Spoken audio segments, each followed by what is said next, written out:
দেশ যেখানে রাজনীতি মানে নেতা, ইশতেহার আর ভোট, সেখানেই হঠাৎ হিসাব পাল্টে গেল। খবরের শিরোনামই বদলালো না, বদলে গেল পুরো আলোচনা। এবার রাজনৈতিক আলাপে নেই কোনো নেতা বা দল, আছে শুধু একটি নাম, তেলাপোকা। যে পোকা আমরা লুকিয়েই মেরে ফেলি, আজ সেটাই ভারতের রাজনৈতিক ট্রেন্ডের শীর্ষে। নাম তার ককরোচ জনতা পার্টি। মাত্র 5 দিনের মধ্যে ইনস্টাগ্রামে এর অনুসারী 20 মিলিয়ন ছাড়িয়ে গেছে, যা প্রধান দুই রাজনৈতিক দল বিজেপি ও কংগ্রেসের ইনস্টাগ্রাম অনুসারীর সংখ্যার চেয়ে অনেক বেশি। ভারতের সুপ্রিম কোর্ট, সেখানে বেকারদের নিয়ে প্রধান বিচারপতি সূর্যকান্তের একটি মন্তব্য, যেখানে তিনি দেশটির যুব সমাজের একটি অংশকে তেলাপোকা ও পরজীবীর সঙ্গে তুলনা করেন। তিনি বলেন, কিছু তরুণ তেলাপোকার মতো জীবনযাপন করে, যাদের কোনো কাজকর্ম নেই, চাকরি বাকরি জোটে না। তারা সামাজিক যোগাযোগ মাধ্যমে বা হঠাৎ করে সাংবাদিক সেজে সবাইকে আক্রমণ করে।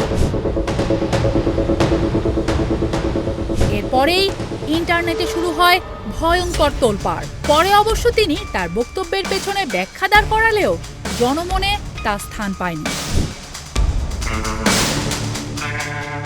এদিকে নেট দুনিয়ায় দাবা নলের মতো ছড়ানো এই ক্ষোভকে হাসি মুখে নিজের অস্ত্র বানিয়ে নেন অভিজিৎ দীপকে। তিনি আগে আম আদমি পার্টির ডিজিটাল ক্যাম্পেইনে মিম ভিত্তিক প্রচারণার কাজ করতেন, এখন বোস্টন ইউনিভার্সিটির শিক্ষার্থী। এক্সে তিনি লেখেন, সব তেলাপোকা যদি একসঙ্গে চলে আসে তখন কি হবে? এই সূত্র ধরেই 16 মে ক্ষমতাসীন বিজেপির সঙ্গে মিল রেখে সিজেপির ওয়েবসাইট ও সামাজিক যোগাযোগ মাধ্যম অ্যাকাউন্ট তৈরি হয়। তেলাপোকা হয়ে যায় প্রতীক, রাগ, হতাশা আর বিদ্রোহের। হ্যাশট্যাগ ওঠে मैं भी ককরোচ বা আমিও ককরোচ। কেউ এটিকে নেয় ট্রল হিসেবে, কেউ বা প্রতিবাদ হিসেবে। তবে এ দলে যোগ দিতে হলে লাগবে না টাকা বা পরিচয়পত্র। শর্ত হলো, তুমি যদি ক্লান্ত বা সিস্টেমে বিরক্ত থাকো, সারাক্ষণ অনলাইনে পড়ে থাকো, তাহলেই তুমি সিজেপির সদস্য। তবে দেখতে এটা মিম পার্টির মতো হলেও তেলাপোকা পার্টি যে নিছক রসিকতা নয়, তা ইশতেহার দেখলেই বোঝা যায়। ন্যায় বিচার ব্যবস্থার প্রশ্ন, নির্বাচনের স্বচ্ছতা, নারীদের সমান প্রতিনিধিত্ব, মিডিয়ার জবাবদিহি আর সিজেপির ইশতেহারে সবচেয়ে বড় দাবি হলো চাকরি। অনলাইনে রাজনীতিবিদেরাও এই পার্টি নিয়ে আগ্রহ দেখাচ্ছেন। তৃণমূল কংগ্রেসের মহুয়া মৈত্র, কীর্তি আজাদ এবং প্রবীণ আইনজীবী প্রশান্ত ভূষণ এতে সমর্থন জানিয়েছেন। বুধবার বিরোধী নেতা অখিলেশ যাদব এক্সে লেখেন, বিজেপি বনাম সিজেপি।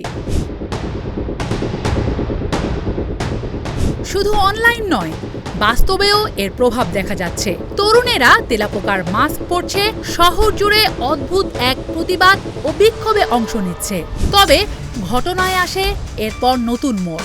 অনলাইনে অ্যাকাউন্ট ব্লক করা হয়, তারপরও নতুন পেজ আবার ফিরে আসে, আর আন্দোলন আরও দ্রুত ছড়ায়। একটি নামের ট্রেডমার্কে যাওয়ার চেষ্টা, একটি মিম এখন আইনজীবীর ফাইলে ঢুকছে। হাস্যরসিকতার বিষয়টা ধীরে ধীরে সিরিয়াস হচ্ছে, যেখানে প্রশ্ন, এটা কি শুধু ইন্টারনেটের একটি খেলা নাকি বড় পরিবর্তনের পূর্বাভাস? আর যদি এটি মজাই হয়, তাহলে এত আতঙ্ক কেন? আর যদি এটা ক্ষোভ হয়, তাহলে সেটা থামাবে কে? তবে সবচেয়ে ভয়ঙ্কর প্রশ্নটি হলো, একটি তেলাপোকা কি সত্যিই একটি গণতন্ত্রকে নাড়িয়ে দিতে পারে, নাকি এটি কোনো নীরব বিস্ফোরণের প্রথম ধাপ?